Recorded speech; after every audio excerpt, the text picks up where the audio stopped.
माऊलींनो, आज मी तुम्हाला एका अशा स्त्रीची कथा सांगणार आहे, जिचा जन्म समाजाने तुच्छ मानलेल्या घरात झाला.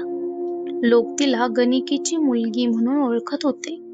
पण या स्त्रीला पुढे संपूर्ण महाराष्ट्र संत कान्होपात्रा म्हणून वंदन करू लागला. जिच्यासाठी राजे वेडे झाले, तिला संपत्ती, वैभव, सोनं चांदी काहीच नको होतं. तिला फक्त पंढरपूरचा विठ्ठल हवा होता. आणि शेवटी स्वतः विठ्ठलाने तिला आपल्या चरणी स्थान दिलं. पण हा चमत्कार घडला कसा? तर चला आज जाणून घेऊया ही हृदय हेलावून टाकणारी कथा. आजपासून अनेक शेकडो वर्षापूर्वी सोलापूर जिल्ह्यातील मंगळवेढा हे नगर व्यापार, संगीत आणि कलांसाठी प्रसिद्ध होतं. या नगरात श्यामा नावाची एक प्रसिद्ध गणिका राहत होती. तिच्या सौंदर्याची आणि नृत्यकलेची चर्चा दूरपर्यंत होती. राजे, सरदार, श्रीमंत व्यापारी तिच्या दरबारात येत असत. पण या वैभवाच्या मागे एक वेदना होती. श्यामाला एक मुलगी होती. तिचं नाव कान्होपात्रा. वेगळीच मुलगी. कान्होपात्रा लहानपणापासूनच इतर मुलींपेक्षा वेगळी होती. तिला दागिने आवडत नव्हते, रेशमी वस्त्रे आवडत नव्हती. नृत्य गायन शिकवलं जात होतं, पण तिचं मन तिथे लागत नव्हतं. ती नेहमी आईला विचारायची, आई, या जगात सर्वात मोठा राजा कोण आहे? श्यामा हसून म्हणायची, ज्याच्याकडे सर्वात जास्त संपत्ती आहे तो. पण कान्होपात्रा शांतपणे म्हणायची, नाही, ज्याच्यावर सर्वात जास्त प्रेम केलं जातं तोच खरा राजा. एक दिवस मंगळवेढ्यातून पंढरपूरची वारी जात होती. टाळांचा गजर, मृदंगांचा नाद आणि हजारो वारकरी एकच नाम घेत चालले होते, विठ्ठल विठ्ठल, जय हरी विठ्ठल. कान्होपात्रा घराबाहेर धावत आल्या. त्यांनी पहिल्यांदाच इतके आनंदी लोक पाहिले. ना कोणाकडे संपत्ती, ना राजवैभव, तरीही प्रत्येकाच्या चेहऱ्यावर समाधान होतं. त्यांनी एका वारकऱ्याला विचारलं, तुम्ही कोणाकडे चाललात? तो हसला आणि म्हणाला, आमच्या विठ्ठुरायाकडे. कान्होपात्रांनी पुन्हा विचारलं, हा विठ्ठल कोण आहे? एक वृद्ध वारकरी म्हणाला, तो असा राजा आहे जो गरीब श्रीमंत असा भेद करत नाही. तो भक्त भक्तांचा सखा आहे. तो दिनांचा आधार आहे. जो एकदा त्याच्या चरणी जातो त्याला तो कधीच सोडत नाही. हे शब्द कान्होपात्राच्या मनात कायमचे कोरले गेले. त्या दिवसापासून कान्होपात्रा एकट्याच बसून वारकऱ्यांनी गायलेले अभंग गुणगुणू लागल्या. त्यांच्या मनात सतत विठ्ठलांचं रूप यायचं. त्यांनी कधी विठ्ठलाची मूर्ती पाहिली नव्हती, तरी त्यांना असं वाटायचं की कोणीतरी त्यांना सतत हाक मारत आहे. काही वर्षांनी कान्होपात्रा मोठ्या झाल्या. त्यांचं सौंदर्य पाहून संपूर्ण मंगळवेढ्यात चर्चा सुरू झाली.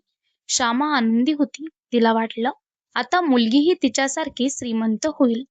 एक दिवस तिने कान्होपात्रांना सांगितलं, आता तू माझा व्यवसाय सांभाळ. हे ऐकताच कान्होपात्राच्या डोळ्यात अश्रू आले. त्या म्हणाल्या, आई, हे आयुष्य मला नको आहे. मला फक्त विठ्ठल हवा आहे. आई रागावली. ती म्हणाली, विठ्ठल तुला खायला देणार आहे का? तुझं आयुष्य भक्तीत जाणार आहे का? कान्होपात्रा शांतपणे म्हणाल्या, जो संपूर्ण जगाचा पालन करता आहे तो माझीही काळजी घेईलच. त्या रात्री कान्होपात्रा झोपू शकल्या नाहीत. आकाशाकडे पाहत त्या मनातच म्हणाल्या, विठ्ठला, जर तू खरोखर असशील तर मला तुझ्याकडे बोलव. कान्होपात्राने त्या रात्री निर्णय घेतला, आता माझा एकच आधार आहे, पांडुरंग. दुसऱ्या दिवशी पहाटे वारकऱ्यांची दिंडी पुन्हा मंगळवेढ्यातून निघाली. टाळांचा नाद, मृदंगांचा गजर आणि हजारो भक्तांच्या मुखातून एकच घोष, पुंडलिका वरदा हरी विठ्ठल. कान्होपात्रा शांतपणे त्या दिंडीत सामील झाल्या. त्यांच्याकडे ना पैसा होता, ना सामान, फक्त डोळ्यात अश्रू आणि ओठावर विठ्ठल विठ्ठल. अनेक दिवसांचा प्रवास करून अखेर पंढरपूरची वेस दिसू लागली. दूरवर चंद्रभागा नदी आणि मंदिरांचा कळस. तो कळस दिसताच कान्होपात्राच्या डोळ्यातून अश्रू वाहू लागले. त्या धावतच मंदिराकडे गेल्या. विठ्ठलाच्या मूर्तीसमोर उभ्या राहिल्या. क्षणभर त्या काहीच बोलू शकल्या नाहीत. फक्त हात जोडले आणि रडू लागल्या. त्या म्हणाल्या, देवा, आजपासून तूच माझा पिता, तूच माझी माता, तूच माझं सर्वस्व आहेस. त्या दिवसापासून कान्होपात्रा मंदिरात सेवा करू लागल्या. पहाटे काकडा आरती, मंदिराची स्वच्छता, भक्तांना मदत आणि वेळ मिळेल तेव्हा विठ्ठलासमोर अभंग गाणे. त्यांचा मधुर आवाज ऐकून अनेक वारकरी मंत्रमुग्ध होत. लोक म्हणू लागले, ही साधी स्त्री नाही, हिच्यावर विठ्ठलाची विशेष कृपा आहे. काही दिवसांनी कानोपात्राच्या सौंदर्याची आणि गायनाची कीर्ती बेदरच्या सुलतानापर्यंत पोहोचली. राजा म्हणाला, अशी सुंदर स्त्री माझ्या राजवाड्यात असली पाहिजे. त्याने ताबडतोब सैनिकांना आदेश दिला, कानोपात्राला माझ्यासमोर आणा. ती आली नाही तर तिला पकडून आणा. काही दिवसांनी राजाचे सैनिक पंढरपूरला पोहोचले. त्यांनी कानोपात्रांना सांगितले, राजाचा हुकूम आहे, आमच्या सोबत चला. कानोपात्रा शांतपणे म्हणाल्या, माझा राजा फक्त एकच आहे, तो म्हणजे पांडुरंग. हे ऐकून सैनिक संतापले. कानोपात्रा धावत मंदिरात गेल्या. त्या विठ्ठलाच्या चरणांना मिठी मारून रडू लागल्या. त्यांच्या डोळ्यातून अश्रूचा पूर वाहत होता. त्या म्हणाल्या, विठ्ठला, मी तुझ्याशिवाय कुणाची नाही. सर्व काही सोडून तुझ्याकडे आले आहे. आता माझे रक्षण कर. या शरीरावर माझा अधिकार नाही, तो तुझा आहे. मला कुणाच्याही स्वाधीन करू नकोस. मंदिरात शांतता पसरली. फक्त कानोपात्राच्या रडण्याचा आवाज आणि विठ्ठलाच्या चरणावर पडणारे अश्रू. वारकरी परंपरेनुसार त्याच क्षणी संपूर्ण गाभारा तेजस्वी प्रकाशाने भरून गेला. सैनिक मंदिरात शिरले, पण कानोपात्रा कुठेच दिसत नव्हत्या. फक्त विठ्ठलाच्या चरणाजवळ त्याचा ओढणीचा एक तुकडा पडला होता. भक्त आश्चर्यचकित झाले. सैनिकही स्तब्ध उभे राहिले. असे मानले जाते की विठ्ठलाने आपल्या परमभक्त कानोपात्रांना स्वतःमध्ये सामावून घेतले. वारकरी परंपरेनुसार या घटनेनंतर मंदिर परिसरात कान्होपात्राच्या स्मरणार्थ समाधी उभारण्यात आली.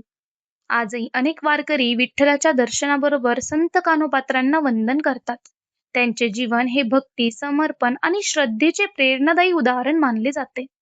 या कथेतील सर्वात मोठा संदेश काय आहे तर कान्होपात्राचा जन्म कुठे झाला याकडे विठ्ठलाने कधीच पाहिले नाही. समाज त्याबद्दल काय बोलतो हेही त्याने पाहिले नाही. त्याने पाहिले फक्त त्याचे निर्मळ मन. म्हणूनच वारकरी संत म्हणतात, देवाला तुमची जात, जन्म किंवा संपत्ती महत्वाची नसते, त्याला तुमची भक्ती महत्वाची असते. तर आजची शिकवण, आज आपणही अनेकदा एखाद्या माणसाला त्याच्या भूतकाळावरून ओळखतो, त्याच्यावर टीका करतो, पण विठ्ठल तसे करत नाही. जो मनापासून पश्चाताप करतो, जो प्रेमाने देवाला हाक मारतो, त्याला विठ्ठल कधीच नाकारत नाही. कान्होपात्राची कथा आपल्याला शिकवते, याच सत्याची साक्ष देते. आजही पंढरपूरला लाखो वारकरी येतात. विठ्ठलाच्या दर्शनाबरोबर संत कान्होपात्राचे स्मरणही करतात. त्यांचे अभंग आजही भक्तिभावाने गायले जातात. त्यांचे जीवन सांगते की देवापर्यंत पोहोचण्यासाठी जन्म नाही तर प्रेम लागते.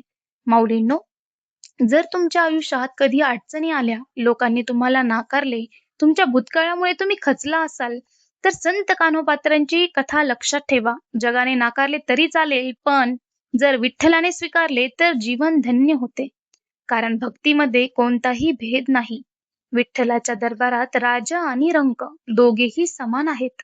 संत कान्होपात्राची ही कथा आपल्याला शिकवते, देवाला बाह्य रूप नको, तर निर्मळ हृदय हवे.